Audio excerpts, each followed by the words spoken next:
Welcome to the Farming Without the Bank podcast, the show with a no BS approach to money, hosted by a farm strategy expert and authorized IBC practitioner. Join us as we get real and expose the flaws of traditional financial institutions in order to help farmers take control of their finances, create peace of mind, grow their wealth, and leave a legacy.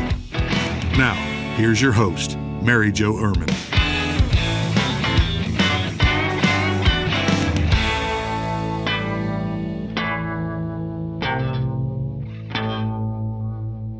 Hello, and welcome back to the podcast. Thank you very much for being here. All right, today we are going to talk about, are you going to buy the book or are you going to buy a beer? Where are you spending that $20? So I have had a lot of people asking, well, how much is the book? How much is shipping? And so even though I am sure most of you that are here and listening have bought the book, there are a lot of people that come to the podcast just to get some information, make sure it's something that they want to listen to before they buy the book, or make sure it's something they want to learn or like before they buy the book. And I can respect that, but I'm going to challenge people, not because I want you to buy a book, but I'm going to challenge your thought process a little bit on this whole thing. And here is why. The book is $20. You're going to spend, if you go out to eat, if you go to the bar, if you go to the liquor store, you're going to spend more than $20 on beer, on food, on whatever. You go to a movie, it's $20 on entertainment. And what did you get from that? Did that beer make you money? Did that movie make you money? Did that meal create any kind of cash flow for you? No. Yet the book is $20 and we're so scared to spend $20 on something and maybe put a little bit of time into it. It's going to take you about 3 hours to read the book. And you could watch 2 movies or one long movie, right? Depends what it is, in that same amount of time. What are you going to get from that? It's always astonishing to me when I hear people concerned about the $20, yet they will go to Starbucks and buy several coffees. That made you nothing. That did not create value, did not add anything to your brain. I was listening to a podcast last week, and it was, I don't remember what the guy's name was, but he said, if people ask the price of things, he doesn't even entertain the idea of working with them. Because he said, if you are asking the price of something, your thought process is not at the right point to even get started. Money is only an object if you think it's not going to be worth it. And I'm like, oh my gosh, isn't that the truth? There are things that I may ask the price of because I'm not ready to buy it, right? And now price is part of the equation. Interestingly enough, when I buy a book, I don't ever look at the price of the book. I just buy the book because I want the information in it. And it's something that I am pretty sure I am going to learn from. Now, what if I only get one thing from that book? That one thing is better than nothing. Let's just use this guy that I listened to as an example. I listened to 2 podcasts and I decided I don't like the guy. He wrote a book. I'm probably still going to buy the book. Even though I don't like him, I like what his content is. But I don't like him personally. However, I listened and I still gained information from that, right? I didn't listen closed-minded. I still listened and thought, he's kind of arrogant. I don't really like him. But I did get information. I learned something from it. So how bad would it be to spend $20 and learn something? We are so ingrained to be cheap about stuff that we don't look at the value and the long-term effect of what that could have on us. I will have people come into meetings and, they'll be like, what is the least amount I can do?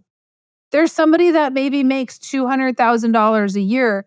What is the least amount that I can do? And that's fine. It's not a big deal, but don't have high expectations of what you're going to get on the other side. And then you can't say, well, it doesn't work. It didn't work because this thing is a joke. Well, when you need a lot of money, but you're putting in a little amount of money, then of course that's not going to work. I just got off of a phone call today with an existing client that he's been a client for, oh my gosh, I want to say probably 6 years, since 2018. So 5 years. He has been a client. He hasn't gotten to quite his 6th year yet. But this year, he will not have an operating note. He is operating everything through his policy at this point. Why? Because he bit the bullet and he put enough money in that he is seeing progress, right? They beat Parkinson's law along the way. They ran their business so that they would have cash flow and they kept creating more income. And so something to think about is as you're reading and as you're wanting to make more money, what do wealthy people do? How do big businesses get big? They don't get big because they're lucky. Walmart didn't get big because they were lucky. I have been watching, there's a show on TV, America's Food, the History of Food or something like that on the History Channel. And I find it very interesting to learn how Dunkin' Donuts started, how Costco started, how Sam's Club started, how Walmart started, how all of those companies started. Nobody handed those people anything. They started, it was hard, they were in debt, they thought they were going to fail. They did a whole thing on Krispy Kreme and Dunkin' Donuts together, like it was the same episode. And now they're wealthy companies. If you want to get wealthy, what do the wealthy people do? They don't hang out with people that don't read books. Those wealthy people are reading books. Every single person I know that is wealthy and successful, it's because they're continually learning. That being the people around them, that being the books they're reading, whatever that is. And even if you only have my book, if you're listening to this and you only have my book, then why? Why do you only have my book? Why don't you also have Nelson's book? Why don't you have both of Nelson's books? Have you watched the YouTube channel of Nelson? And have you heard Nelson speaking? I mean, he is the founder of the concept. I'm not the one that founded this. And so even I am going back and listening to Nelson's presentations and spending time with the videos and all the resources we have of Nelson. Now he's gone and now all of that stuff is important because he's not here to ask questions anymore.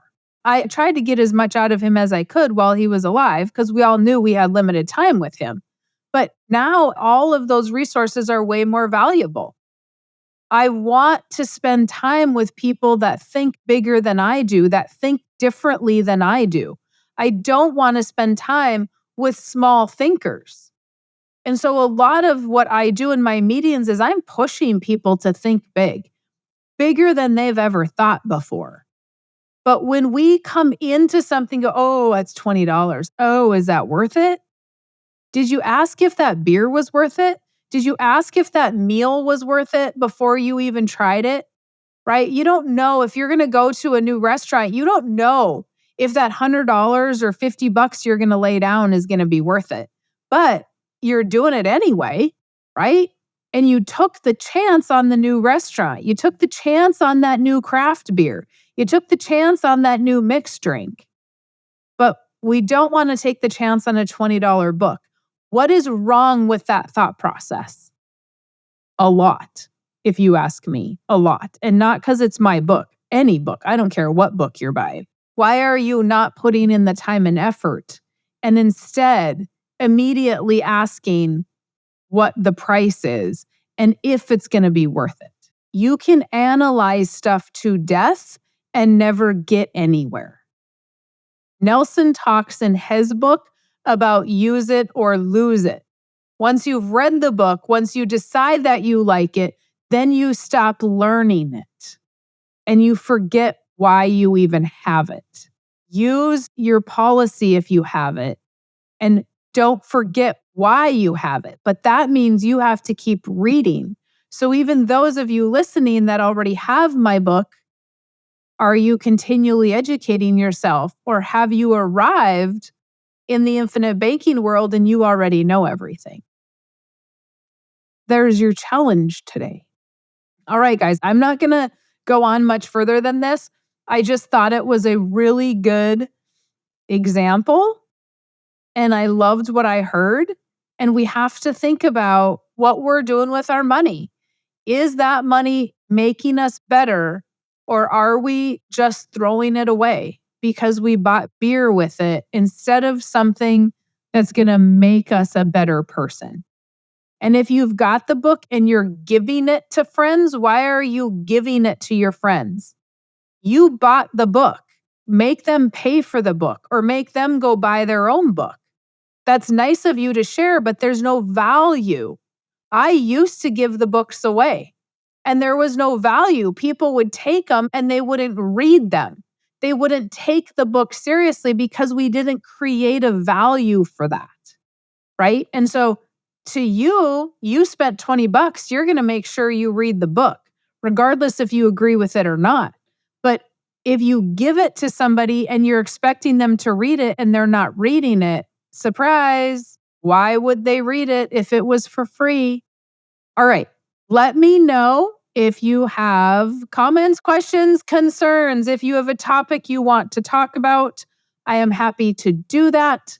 But change your thought process around money. Is the $20, is the $50, is the $10,000, $20,000, $100,000 going to create cash flow? If it is, then it's a great purchase. All right.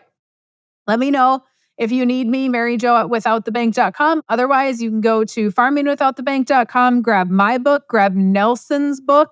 If you haven't gotten that one yet, go get that one. It is the Bible of infinite banking. And so I did not rewrite his book. Mine is in conjunction with his. So grab his book, grab them both as a bundle, whatever. But let me know if you need me, schedule an appointment and we'll talk. Have a great rest of your day. Thanks for listening to the Farming Without the Bank podcast. We hope today's episode has inspired you to take control of your finances in new ways. Don't forget to check out our website, farmingwithoutthebank.com, and engage with us on our Facebook page, Farming Without the Bank. Join us next week as we smash more financial myths and empower you to accomplish your financial goals.